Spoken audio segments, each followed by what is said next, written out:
Some films flop so hard the first time that studios bury them in shame. But over time, through cult followings, rewatches, and streaming miracles, these bombs rose from the ashes. These are the box office disasters that found love long after the lights went out. You might even call them masterpieces now. Let us begin with number 12. Number 12, The Wizard of Oz, 1939. When The Wizard of Oz first hit theaters, it was not the magical hit we remember today. Despite groundbreaking Technicolor visuals and an unforgettable performance from Judy Garland, the film was considered a disappointment financially. MGM poured a fortune into its production, but it failed to recoup its massive budget during the initial release.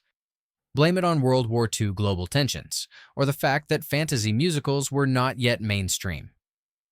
Either way, this now-beloved classic nearly disappeared into obscurity.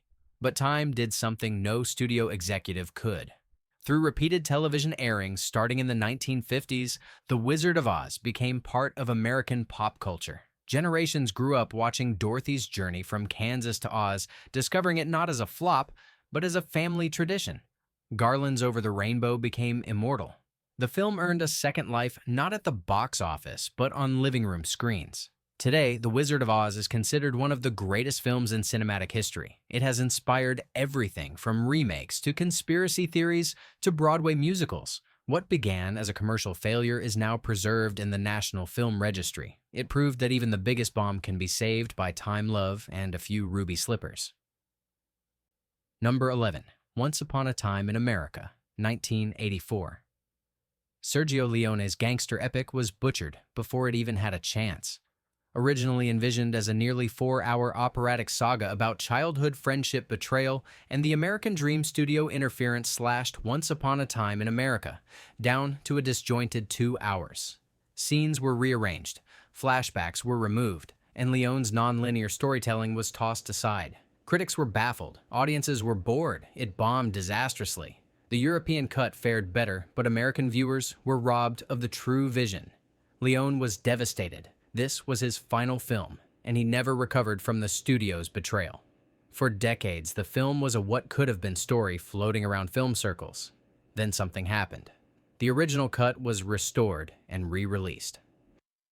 Fans and critics alike suddenly saw the masterpiece hiding under the rubble. Robert De Niro's haunting performance, Ennio Morricone's mournful score, and Leone's epic direction were finally appreciated. Today, it stands as one of the greatest gangster films ever made. It is a tale of friendship and regret that lingers long after the credits. Once dismissed, now immortal. Sometimes it just takes the right cut for time to heal cinematic wounds. Number 10. Brazil, 1985. Terry Gilliam's Brazil was never meant to be easy. It is a nightmare vision of bureaucracy gone mad, a dystopia wrapped in absurdity. But Universal Pictures wanted a happy ending and mainstream appeal. What they got was a war. Gilliam fought tooth and nail to preserve his dark vision. Universal cut 30 minutes and released a version Gilliam publicly disavowed. Critics were divided. Audiences avoided it. It tanked.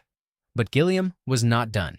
He secretly showed his original cut to critics, and when the Los Angeles Film Critics Association named it Best Picture of the Year, Universal was forced to reconsider. The director's cut was eventually released, and Brazil found its audience. What once seemed incoherent now felt prophetic. Its themes of surveillance, repression, and dehumanizing systems echoed louder with every decade. Brazil's cult grew. Filmmakers praised its boldness. Fans quoted its surreal visuals and dark comedy. The film that was once a studio headache became a badge of honor for those who stood by it. Brazil was not just saved by time, it was rescued by rebellion. And it remains a cautionary tale both within the story and behind the scenes. Number 9. The Thing, 1982. When The Thing first premiered, critics were brutal. They called it excessive, gory, nihilistic. Coming out just weeks after E.T., audiences were not ready for a paranoid, blood-soaked alien horror. John Carpenter's remake of the 1951 classic was dismissed as cold and empty. It grossed less than its budget, and Carpenter's career took a major hit. It was labeled a failure in every sense. But time redefined horror. As audiences became more desensitized and more appreciative of practical effects, The Thing found resurrection on home video. Its special effects designed by Rob Bottin became legendary. The creeping sense of dread, the isolated setting, and the ambiguous ending were suddenly seen not as flaws, but as genius. What once scared away critics now attracted fans who saw its craftsmanship and tension. Today, The Thing is considered one of the best horror movies ever made.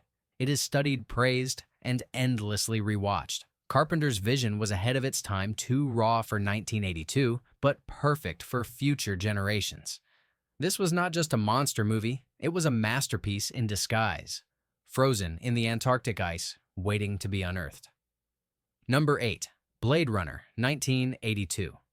Ridley Scott's Blade Runner was not loved at birth. It opened to a mixed reception, overshadowed by E.T. and hampered by studio-imposed narration and a tacked-on happy ending. Critics were confused, audiences stayed away. It did not make back its budget in the United States. Many thought it was a beautiful failure, a film too strange and slow to succeed. But Blade Runner's afterlife is where things changed. The rise of VHS midnight screenings and eventually the director's cut revealed its deeper philosophical questions. What does it mean to be human? How do we define memory or identity? Scott's vision of a neon-drenched future became iconic. Vangelis's score, the visuals, and Rutger Hauer's unforgettable Tears in Rain monologue embedded themselves into pop culture. Multiple cuts emerged. Fans debated the best version, but one thing became clear. Blade Runner was not a bomb. It was a misunderstood prophecy. Today, it is hailed as a foundational sci-fi masterpiece. It did not need a sequel to prove its worth, but it got one anyway. Blade Runner just needed time to be seen for what it was all along. Number 7. Donnie Darko, 2001.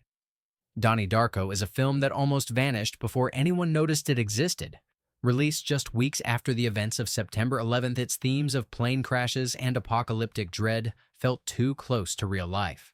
Theaters avoided it. Audiences stayed away. It grossed less than $6 million. Richard Kelly's surreal time travel drama seemed destined for obscurity.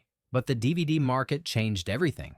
A strange rabbit named Frank, a haunted Jake Gyllenhaal, and a mood soaked in 80s nostalgia began to spread through dorm rooms and internet forums. Fans latched onto its ambiguity and emotional weight. What felt like a confusing mess on first viewing became a puzzle box that demanded rewatching. The director's cut expanded the mythology and gave even more fuel to its cult. Donnie Darko became more than just a movie. It became a rite of passage for a generation of moody dreamers. It even launched the careers of its stars and director. Time turned this misunderstood film into a midnight institution, not just fixed by time, but made immortal by fans who refused to let it die. Number 6. The Shawshank Redemption, 1994. It is hard to imagine now, but The Shawshank Redemption was a flop. Despite critical acclaim and multiple Oscar nominations, it barely made its money back. The title confused audiences. There were no big stars, no explosions, and no easy marketing hook. It disappeared from theaters quietly and quickly. Another prison drama lost to time, but home video and cable syndication told a different story. TNT began airing it regularly, and word of mouth exploded. Viewers discovered its quiet power, its message of hope and resilience. Morgan Freeman's narration became iconic. Tim Robbins' stoic performance unforgettable. The film built a reputation one fan at a time through late-night reruns and repeat viewings. By the early 2000s, The Shawshank Redemption topped IMDb's user-rated best films of all time. Today, it is considered one of the most beloved movies ever made. From failure to legend, Shawshank did not just escape prison. It escaped obscurity through the long, slow march of time. A perfect example of a bomb that bloomed. Number 5. Office Space, 1999. Mike Judge's Office Space was not what people expected in 1999. With no major stars and a plot centered on cubicle ennui, it barely made a ripple at the box office.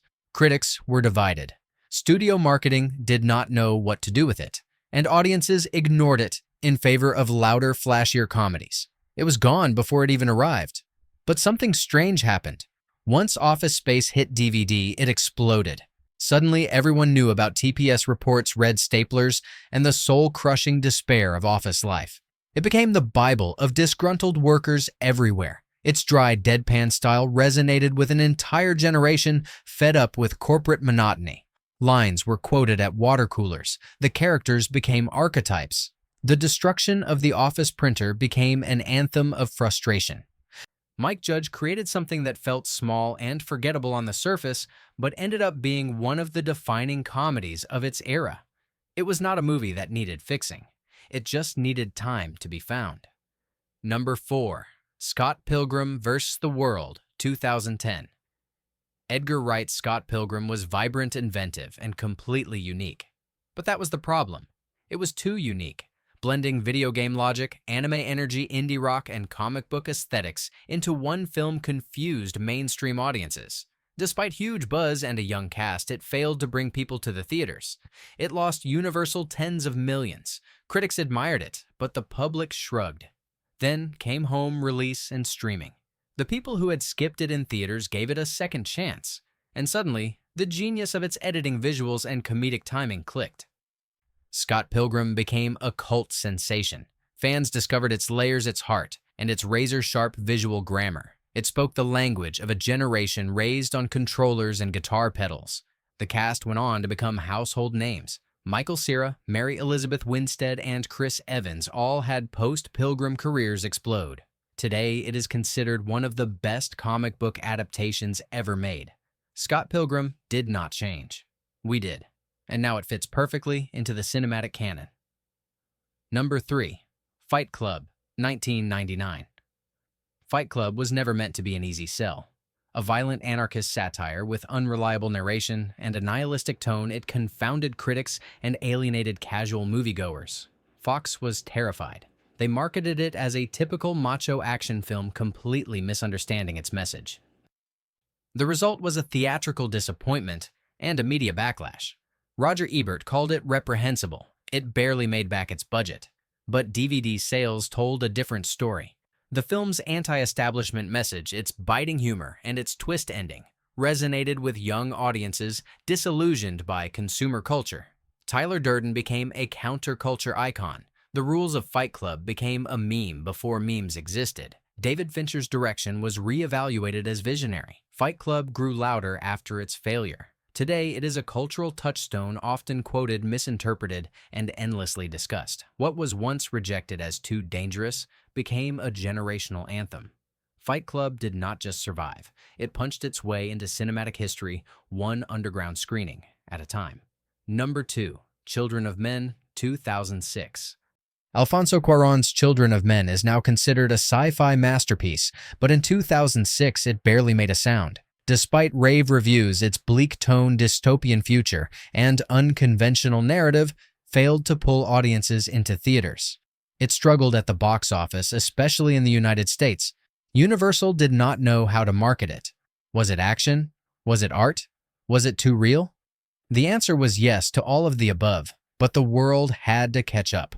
Over the years, as global instability increased, Children of Men began to feel less like fiction and more like prophecy.